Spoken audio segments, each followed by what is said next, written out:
mesdames. Oui, très bien, et vous? Vous pourriez nous faire un petit tour de votre atelier, monsieur Haridji? Oui, Madame Haridji? bien sûr, on va suivre le process de fabrication. Donc, on va commencer par la pièce pédale. Voilà. Des moules de chapeaux.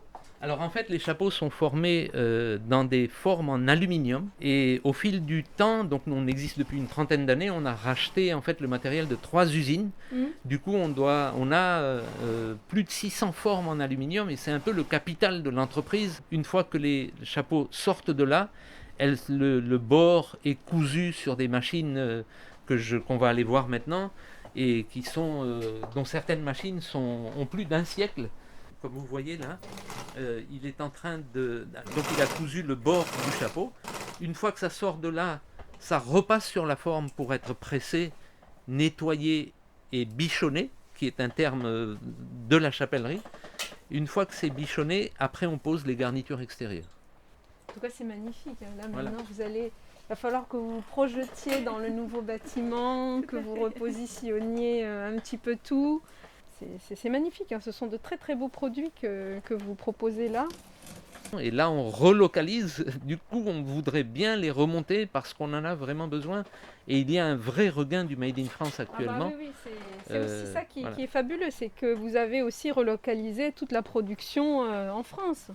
Et sachez que dans cette phase de transition, si vous avez besoin de quoi que ce soit, d'écoute ou de conseils, on est également à vos côtés pour vous accompagner. Et donc vous, pourquoi vous avez choisi le Val-de-Marne? Pour cette maison. D'accord. En fait, j'habitais Paris. Oui. Et quand on a créé l'entreprise, je vous ai dit qu'on s'est mariés et puis on a démarré à zéro. Et du coup, on a eu notre premier enfant à 6 ans. Et je voulais les voir grandir. Et je voulais créer une entreprise, donc c'était un peu compliqué de concilier les deux. Donc je me suis dit, on va prendre une maison où on travaille à peu près à côté, et idéalement sur le même terrain.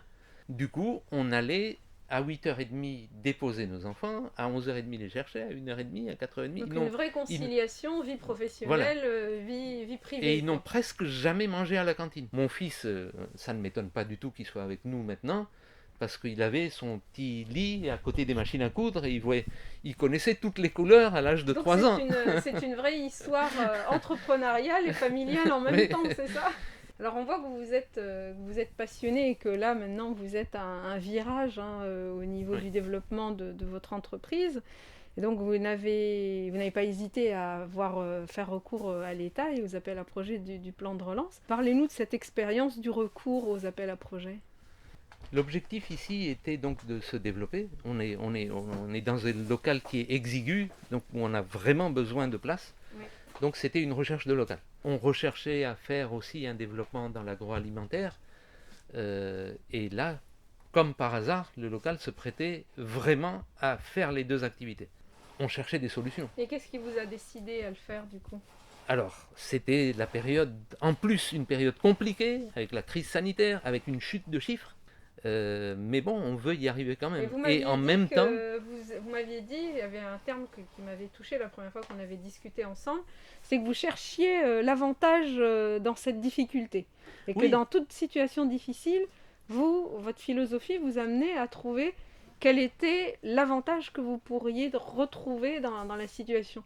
On voulait le faire, mais on se disait, d'une part, c'est un investissement qui est lourd, d'autre part, on est dans une phase de décroissance. Et effectivement, on a entendu parler de cet appel à projet, cette aide, ce soutien de l'État pour le développement de l'industrie, la relocalisation, et on était à plein dedans.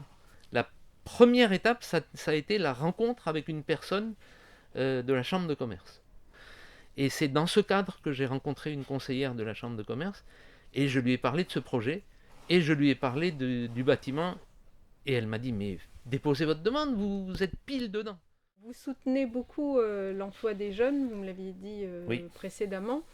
Donc qu'est-ce que vous pensez de ces dispositifs d'apprentissage et plus largement de l'emploi des jeunes quelles sont vos perspectives par rapport à votre nouvelle activité ? En tout cas, c'est une très belle initiative qu'a mis en place l'État, ça c'est certain. C'est évident que les aides qui sont en face de ces embauches motivent à faire ce genre d'embauche. Et effectivement, les jeunes, je pense, sont la cible prioritaire actuellement dans ce contexte économique un peu compliqué. C'est la population qu'il faudrait privilégier. Donc ces aides, effectivement, facilitent ce genre d'embauche. Alors moi, j'en ai fait 2, mais effectivement, dans le cadre du développement, on a un projet important d'embauche en nombre de personnes, aussi bien dans notre activité textile que dans l'activité agroalimentaire. Du coup, c'est évident qu'on va donner la priorité à des jeunes. En tout cas, merci infiniment, Monsieur Haridji et Madame Haridji, hein, qui est à nos côtés également, pour ce beau témoignage de cette belle expérience du recours aux appels à projets de France Relance.